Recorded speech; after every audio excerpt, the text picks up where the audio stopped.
ಎಲ್ರಿಗೂ ನಮಸ್ಕಾರ. ಬನ್ನಿ ನಾವಿವತ್ತು ತುಳಸಿ ದೇವಿಗಿದ್ದ ಶಾಪ ಮತ್ತು ವರಗಳು ಹಾಗೂ ತುಳಸಿ ದೇವಿಯನ್ನು ಯಾಕೆ ನಾವು ಮನೆಯಿಂದ ಆಚೆ ಇಟ್ಟು ಪೂಜೆ ಮಾಡ್ತೀವಿ ಅನ್ನೋದ್ರ ಬಗ್ಗೆ ತಿಳ್ಕೊಳ್ಳೋಣ.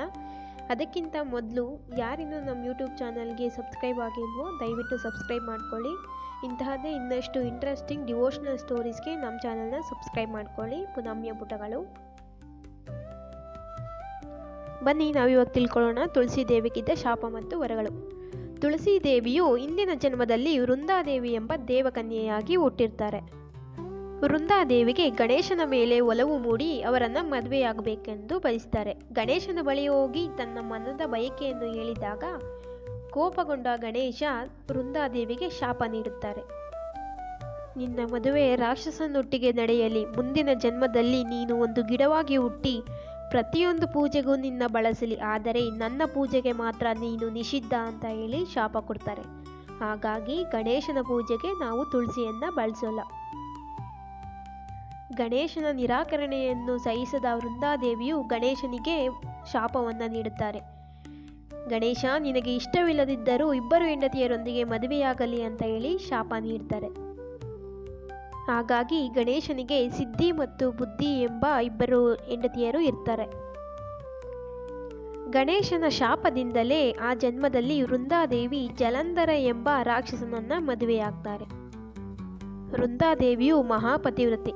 ಅವಳ ಪಾತಿವ್ರತೆಯ ಶಕ್ತಿಯಿಂದಲೇ ದೇವತೆಗಳಿಗೂ ತಲೆನೋವಾಗಿದ್ದ ಅವಳ ಗಂಡ ಜಲಂಧರ ಎಂಬ ರಾಕ್ಷಸನ ಸಂಹಾರ ಸಾಧ್ಯವಾಗಲಿಲ್ಲ.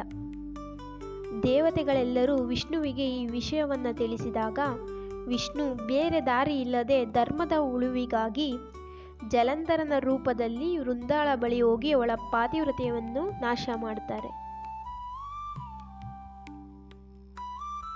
ಅದನ್ನು ತಿಳಿದ ವೃಂದಾದೇವಿ ವಿಷ್ಣುವಿಗೆ ನೀನು ಕಪ್ಪು ಕಲ್ಲಾಗಿ ಹೋಗು ಅಂತ ಹೇಳಿ ವಿಷ್ಣುವಿಗೆ ಶಾಪ ನೀಡುತ್ತಾರೆ.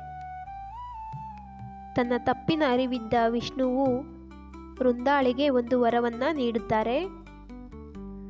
ನೀನು ಮುಂದಿನ ಜನ್ಮದಲ್ಲಿ ಭೂಮಿ ಮೇಲೆ ಪವಿತ್ರ ತುಳಸಿ ಗಿಡವಾಗಿ ಹುಟ್ಟಿ ಪ್ರತಿಯೊಂದು ಪೂಜೆಗೂ ನಿನ್ನನ್ನು ಶ್ರೇಷ್ಠ ಎಂದು ಭಾವಿಸಿ ಪೂಜಿಸಲಿ. ಕಾರ್ತಿಕ ಪೌರ್ಣಮಿಯಂದು ನನ್ನೊಂದಿಗೆ ನಿನ್ನ ವಿವಾಹ ನಡೆಯುತ್ತದೆ.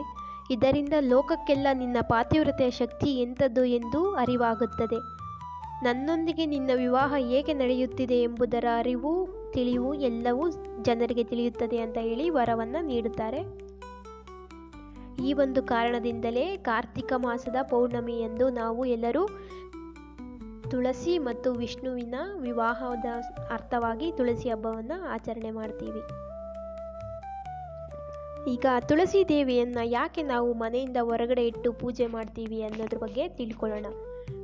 ನಾವು ತುಂಬ ಕಡೆ ನೋಡಿರೋ ಹಾಗೆ ಯಾವಾಗಲೂ ತುಳಸಿ ಕಟ್ಟೆ ಅನ್ನೋದು ಮನೆಯಿಂದ ಹೊರಗಡೆನೇ ಇರುತ್ತೆ. ಅಲ್ಲೇ ತುಳಸಿ ದೇವಿಗೆ ಪೂಜೆಯನ್ನು ಸಲ್ಲಿಸ್ತಾರೆ. ಇದರಿಂದ ಒಂದು ಪೌರಾಣಿಕ ಕಥೆ ಏನಪ್ಪ ಇದೆ ಅಂದರೆ, ತುಳಸಿ ದೇವಿಗೆ ವಿಷ್ಣುವಿನ ಜೊತೆ ಮದುವೆಯಾದಾಗ ವಿಷ್ಣು ತನ್ನ ಮನೆಗೆ ಕರೆದುಕೊಂಡು ಹೋಗ್ತಾರೆ ತುಳಸಿ ದೇವಿಯನ್ನು. ಇದರಿಂದ ಕೋಪಗೊಂಡ ಲಕ್ಷ್ಮೀ ದೇವಿಯು ಈ ಸಾಮಾನ್ಯ ಸಸ್ಯ ನನ್ನ ಸರಿಸಮಾನವಾಗಿ ಕುಳಿತು ಪೂಜೆ ಸ್ವೀಕರಿಸುತ್ತಾಳೆ ಎಂದಾದರೆ ನಾನು ಈ ಮನೆಯಿಂದ ಹೊರ ನಡೆಯುತ್ತೇನೆ ಅಂತ ಹೇಳ್ತಾಳೆ. ಹಾಗಾಗಿ ತುಳಸಿ ದೇವಿಯು ನಾನು ಮನೆಯಿಂದ ಹೊರಗಡೆಯೇ ನಿಂತು ಪೂಜೆ ಸ್ವೀಕರಿಸುತ್ತೇನೆ, ನನ್ನಿಂದ ಯಾರಿಗೂ ತೊಂದರೆಯಾಗದಂತೆ ಮನೆಯನ್ನು ಕಾಪಾಡುತ್ತೇನೆ, ಯಾವುದೇ ಕೆಟ್ಟ ಶಕ್ತಿಯಾದರೂ ನನ್ನನ್ನು ದಾಟಿಯೇ ಒಳಬರಬೇಕು ಎಂದು ನುಡಿದು ಮನೆಯಿಂದ ಹೊರಗಡೆ ನೆಲೆಗೊಳ್ಳುತ್ತಾಳೆ ತುಳಸಿ ದೇವಿ. ಹಾಗಾಗಿ ಇಂದಿಗೂ ಎಲ್ಲ ಕಡೆಯಲ್ಲಿಯೂ ನಾವು ತುಳಸಿಯ ಗಿಡವನ್ನು ಮನೆಯಿಂದ ಹೊರಗಡೆಯೇ ಪೂಜಿಸಲ್ಪಡುತ್ತೇವೆ. ಮನೆಯಿಂದ ಹೊರಗಡೆನೆ ತುಳಸಿ ಕಟ್ಟೆ ಅನ್ನೋದನ್ನೆಲ್ಲ ನೋಡ್ತೀವಿ. ದೇವರ ಮನೆ ಹತ್ರ ಯಾರು ತುಳಸಿ ಗಿಡವನ್ನು ಇಟ್ಟು ಪೂಜೆ ಮಾಡೋಲ್ಲ. ಇದಾಗಿತ್ತು ತುಳಸಿ ದೇವಿಗಿದ್ದ ಶಾಪ ಮತ್ತು ವರಗಳು ಹಾಗೂ ತುಳಸಿ ದೇವಿಯನ್ನು ಯಾಕೆ ನಾವು ಹೊರಗಡೆ ಇಟ್ಟು ಪೂಜೆ ಮಾಡ್ತೀವಿ ಅನ್ನೋದರ ಪೌರಾಣಿಕ ಕತೆ. ಈ ಕತೆ ಇಷ್ಟ ಆಗಿದ್ದರೆ ದಯವಿಟ್ಟು ಲೈಕ್ ಮಾಡಿ, ಕಾಮೆಂಟ್ ಮಾಡುವ ಮುಖಾಂತರ ಇಂಥದ್ದೇ ಇನ್ನಷ್ಟು ವಿಡಿಯೋಗಳಿಗೆ ನನಗೆ ಪ್ರೋತ್ಸಾಹ ನೀಡಿ. ಧನ್ಯವಾದ.